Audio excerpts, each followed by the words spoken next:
Yesterday, we spoke about how the Catholic Church is supposed to be studied or learned.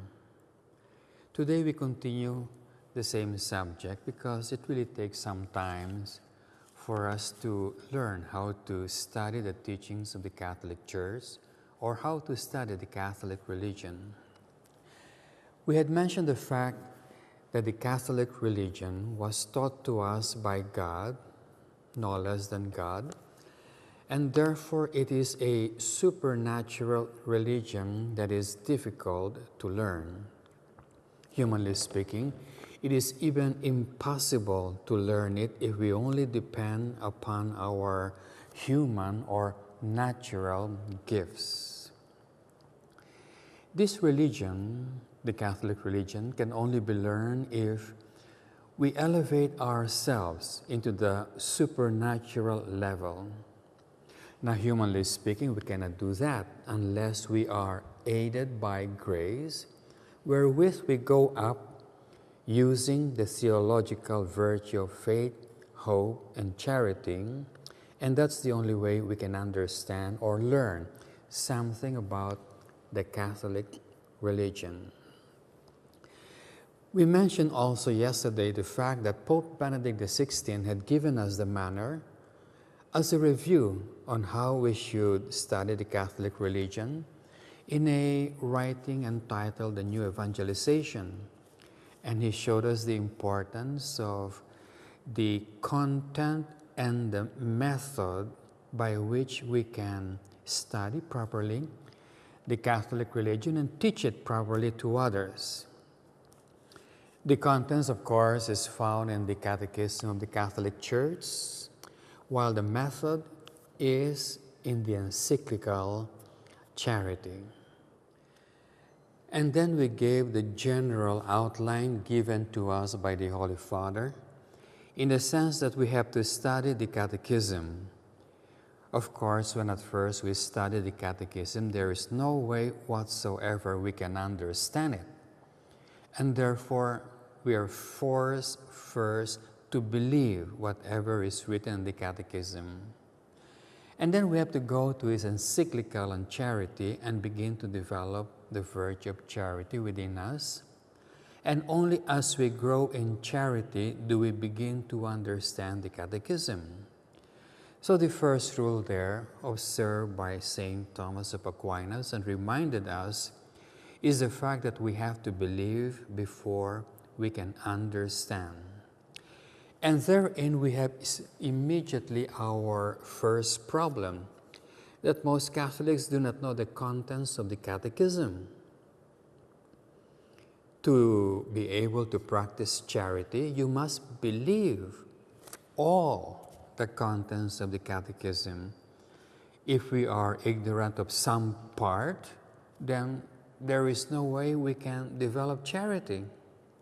So we have to know all the articles of the Catechism of the Catholic Church before we can put charity into practice. Now, maybe you're wondering, how come if God wanted all men to be saved, why would He make it so difficult for us to learn or understand the teaching of the Catholic Church? The answer is quite obvious. God doesn't want every Tom, Dick, and Harry to know the secret to the entrance of the Catholic Church or to the teachings of the Catholic Church. God wanted it reserved not even for many who would try to enter. He wanted it reserved for a few. And true enough, if you really study the way by which we can learn the teachings of the Catholic Church, very few indeed can really learn it because of the stiff price you have to pay to know the teachings. In the Catholic Church, to know the teaching of Christ, to understand the teaching of Christ, is similar to becoming holy. It is similar to learning how to love it is similar to saving your soul. Meaning to say, if you do one, you are actually doing everything. So while learning the teachings of the Catholic Church, you are in fact learning how to love, you are in fact learning how to save your soul, and you're actually learning or actually saving your soul. So these are not four different activities. They are one and the same activity. Now let us try to see from scriptures the proper way to learn or to study the teachings of the Catholic Church. So first, you have the revealed portion of the teachings of Christ. Christ revealed it to us so He can give us a good start. All the rest are infused. All the other knowledge is infused, meaning to say, it is going to be given to us depending on our reaction to the revealed truths which is found in Scripture. It is said that for us to be able to understand the articles of faith that is found in the Catechism of the Catholic Church, we have to lose our life. Christ says, "He who loves his life would lose it, and he who loses his life will save it." So what Christ was trying to say was that every time you lose your life, you would develop knowledge or sometimes understanding and wisdom of the Catholic Church. So you will notice that there is nothing here that involves reading of books or going to school or going to lectures or going to school or to a theological school. It simply means losing your life, and depending upon how much of your life you lose, you gain knowledge. Now, that is probably a little complicated. So let us look at another statement from Scriptures. It says, "Unless the seed falls and dies." Again, you will notice that every time the seed falls and dies, then the knowledge and the understanding and the wisdom about the Catholic Church is given to you. Now, when Christ says, "unless the seed falls and dies," of course, He did not mean that we have to die immediately. It is something that is done gradually, dying little by little, and as we are dying little by little, our knowledge and understanding and wisdom is increasing. Or better still, when Christ saw that today, of course, He would like to know and study the Catholic Church, we would like to learn what it is that is taught in the Catholic Church, what it is about the Catholic Church we have to learn, He immediately mentioned the fact that you are not supposed to go about studying dogmatic theology or moral theology. He said, "Learn from me, for I am meek and humble of heart." Now, what Christ is trying to say is that as you grow in humility, as you grow in meekness, you will also grow in your knowledge and understanding and wisdom about the things pertaining to the Catholic Church.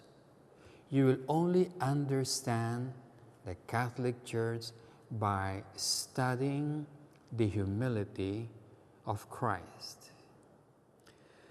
Yesterday, we mentioned the 3 steps of conversion that everyone has to undergo in order to reach the perfection of charity. Now, let us briefly see how this works. Remember that the theological virtues, these are the virtues that lead us towards God and therefore towards heaven, are faith, hope, and charity. Now, together with faith, goes the infused knowledge that God gives us. So infused knowledge of the Catholic religion is given in the level of faith. Then the infused knowledge of understanding is given when you reach the level of hope. And then the infused theological virtue of charity is given to you when you reach the third conversion, or charity. Now notice why the encyclical of the Holy Father was entitled Charity.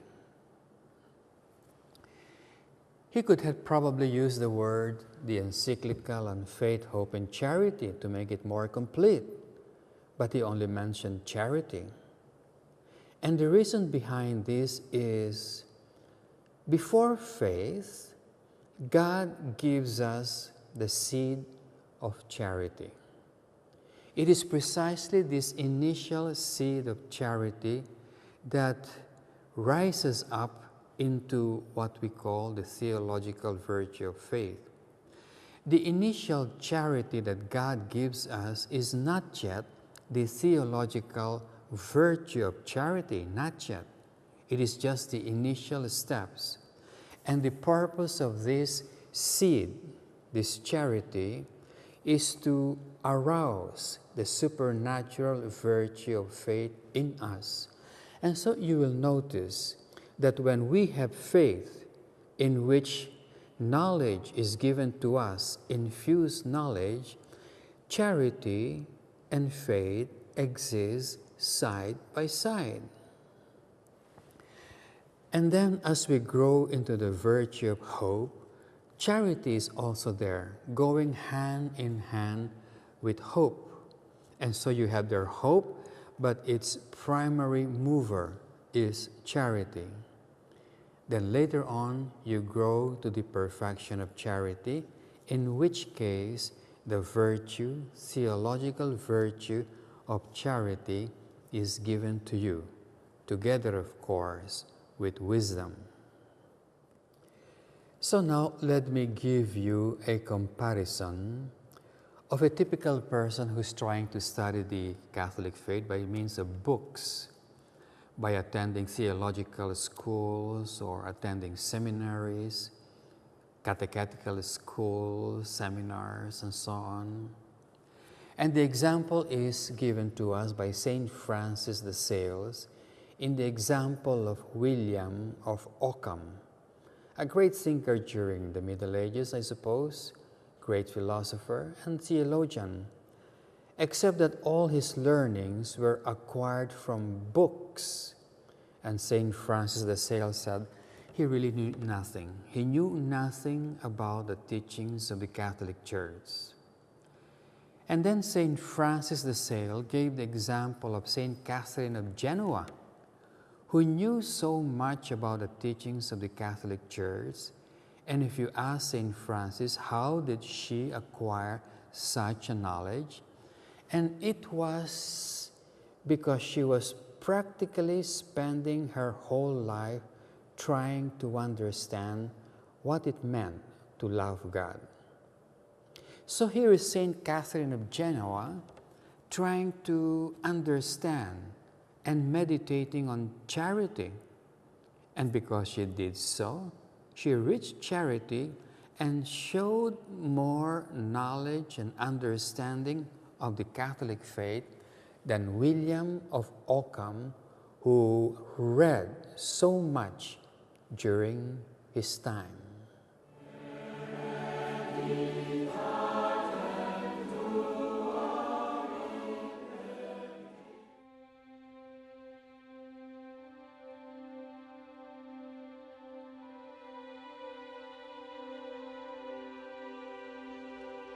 On the day of my conversion, charity entered into my heart, and with it a yearning to forget self always.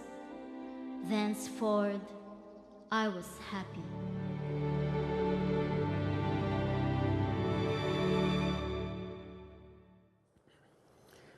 So Saint Catherine of Genoa is an example of a woman who have learned so much about the Catholic Church all her knowledge was infused because her life was simply pursuing charity. The same thing happened to Saint Catherine of Siena. She had also knowledge which was so great, knowledge of the Catholic Church, which was infused to the point that she could advise cardinals and bishops and priests and even popes. Now, where did she get all those knowledge? She was not even a theological student. She was not even a nun. She was just a tertiary order member of St. Dominic. And yet, she knew so much about the Catholic Church. St. Therese of the Child Jesus, who had been proclaimed Doctor of the Church, knew so much about charity. Precisely, the first encyclical of the Pope, St. Therese knew so much about charity that no theologian up to now had ever explained her writings on charity. Where did she get such a knowledge? She herself admitted that she did not get it from books, though she read some books like John of the Cross, The Imitation of Christ, St. Gregory the Great, and so on. But she said all her knowledge, she did not get it from books. Where did she get it? When she underwent her conversion, it is said in her life that she discovered that her vocation was to love. And God taught her how to love. She perfected her knowledge of charity, which is the very essence of the Catholic Church. She wrote down about charity, but up to now, as I mentioned, no theologian had ever explained her writing on charity. Of course, Vermont Johnson, an Anglican who converted to Catholicism, when he visited the house of Saint Therese in France, wrote about Saint Therese, explaining her spirituality, which is called the Little Way. But it was a popular writing, popular explanation. Urs von Balthasar, a good friend of Pope Benedict XVI, also tried to explain the theology of the Little Way of Saint Therese, and he did quite a good job. But it was the new household theologian of Pope Benedict XVI who gave us a hint on how to understand the writings of Saint Therese on charity, when he said, if you want to understand the teachings of Saint Therese on charity, you have to put it side by side with the Summa of Saint Thomas of Aquinas, and you will notice that they are identical. The more important statement of Scripture with regard to how to study the teachings of the Catholic Church is found in the words of Christ, "Learn from me, for I am meek and humble of heart." As I mentioned momentarily, as you grow in humility, you grow in your knowledge, understanding of the teachings of the Catholic Church. It's commensurate. Those two go hand in hand, which means that there are degrees of humility, that there are degrees of meekness. Pope Benedict XVI knew this very well. So even as a priest, he had been studying precisely how one can go through the steps of humility to improve his knowledge of the teachings of the Catholic Church. Pope Benedict corrected us by reminding us that in evangelizing, we have to have the right contents and the right method. Then he calls his evangelization the classical evangelization. Classical because this has been taught by the fathers of the church. All of this had been written down by the fathers of the church, by the tradition of the Catholic Church. It is all there. And so Pope Benedict was just reminding us that it had been all there all this time. Now let's try to look at some of these great saints in the tradition of the Catholic Church. There, for instance, is Saint Gregory the Great. He gave us 7 degrees of humility. And so what Saint Gregory is trying to say is that as you grow through the 7 degrees of humility, you will grow in your knowledge and understanding of the teachings of the Catholic Church. So it does not depend on the number of books that you read. It does not depend on the units of theological subjects that you have enrolled in. It all depends on the degree of humility that you have. Saint Gregory, of course, gave 7 degrees, which are, if you would compare it to the steps of a staircase, are quite high and a little uncomfortable to climb up to. Saint Benedict gave 12 degrees. So instead of 7, he had 12 degrees, and this is easier to do. The first part, up to 5, are pertaining to the exterior life, and then from after 5 to the 12 to what you call the interior life. And so if you go through the 12 degrees of humility of Saint Benedict, by the time you reach the 5th degree, you have entered into the realm of theological faith, virtue of faith.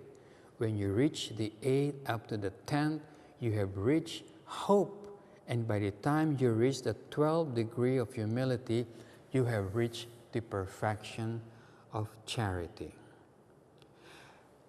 Now, notice that St. Ignatius of Loyola did exactly the same thing. He wrote down the 12 degrees of humility, evidently copied from St. Benedict, because after all, St. Ignatius stayed in Manresa, which is just near the Abbey of Our Lady of Montserrat in Barcelona, Spain. Saint Bernard of Clairvaux, however, did something more special, more challenging, in the sense that he wrote down the same 12 degrees of humility of Saint Benedict, and then side by side wrote down the 12 degrees of pride. Now that's very revealing, because by using the degrees of humility of Saint Benedict, you can see whether you are progressing in your knowledge and wisdom of the Catholic Church. While you can go to the other side, the side of pride, and see that as you grow in pride, you grow in your ignorance and stupidity on the teachings and understanding of the Catholic faith. There are 2 ways by which you can reach charity or learn what is charity. There are 2 ways by which you can learn and know the teachings of the Catholic Church. One way is by staying in the world, by which it is almost impossible, St. Basil said, for you to learn about the Catholic Church, or you can learn it within a monastic setting, which is supposed to be the fastest and the easiest way to receive this infused knowledge of Catholic Church. It is impossible, or almost impossible, St. Basil said, because of the distraction that is in the world. It is possible, of course, but it is so difficult to the point that Christ said that, many will try to learn what is the Catholic Church, but will be unable to do so. Now, this is a knowledge that Pope Benedict XVI seemed to have acquired during his younger days in Bavaria, where there were so many Benedictine monasteries. It is precisely the reason why he took the name Benedict, because of his great admiration for Saint Benedict and for what he stood for. Monasticism essentially is nothing else except Catholicism lived seriously.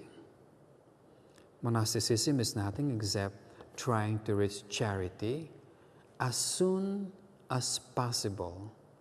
Why as soon as possible? So you can share it with other people. And Pope Benedict XVI emphasized this in his encyclical. So first, let us briefly return to humility. So a person usually enters a convent, a monastery, or just stay in his home. He can stay in his home. In the world, that's possible. Except in the world, it's a little difficult. It's easier in a monastery, but even today, it's quite difficult in monasteries and convents because the world has entered into the convents and the monasteries. But anyhow, let us pretend that we are talking about monasteries the way Pope Benedict knew them before. Strict, living to the fullness of the rule, and very strict. Now, when a person enters a monastery or a child is born at home, they should learn immediately humility. Now, these degrees of humility will lead them up to the perfection of charity. Now, as you are going up towards charity, you're going to perform many things, usually referred to as the commandments of Christ. So these commandments of Christ that will lead you slowly towards charity can be divided into three. These are acts of fasting, prayer, and good works. Now, you are quite acquainted with good works like feeding the hungry, sheltering the homeless, giving drink to the thirsty. These are commonly called the works of mercy. And so the works of mercy are part of the things we are supposed to do to become humble. And as you're rising up in the degrees of humility, God is giving you infused knowledge on how to become holy. So you begin with the first step, then God gives you the wisdom, understanding, and knowledge on what is the next step that leads towards charity. So constantly, God is telling you what is the next step, and the next step. Then, if and when you have reached charity, that is when you love God, then you begin to love your neighbor with this kind of charity. So you love God first, and then and only then can you love your neighbor in the right way. And only then and there can you use the world in the right way. Otherwise, you're going to mess up your life. Lastly, let us look at the example of Saint Catherine of Genoa, who was only meditating on the goodness of God. As she meditated on the goodness of God, her love for God developed. As her love for God developed, her understanding and knowledge developed. And as her understanding and knowledge of God developed, she finally fell in love with the goodness of God. That is charity. That is agape. That is contemplation.